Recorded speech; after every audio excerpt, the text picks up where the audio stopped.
This is O'Hara. She's a 20-ish-year-old thoroughbred mare. She arrived from Frederick County.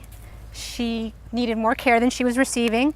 She is now the property of Days End Farm, and she will do her rehabilitation with us, and we will find her forever home. Her ribs are visible, her hip bones are visible, her shoulder blades. All of this skeleton should be underneath healthy layers of fat. O'Hara is about 200 pounds underweight.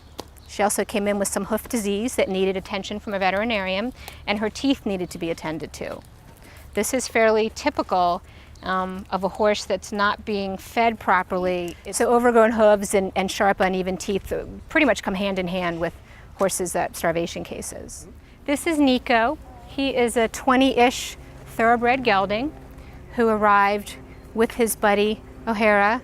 Again, you can see visible ribs, visible top line, hip bones where I can place my hand right up against the skeleton, and no fat. He is again about 200 pounds underweight, excuse me. You should not see any of this. This should be just healthy layers of fat and muscle. Horses are not, they need companionship. They survive in the wild in herds.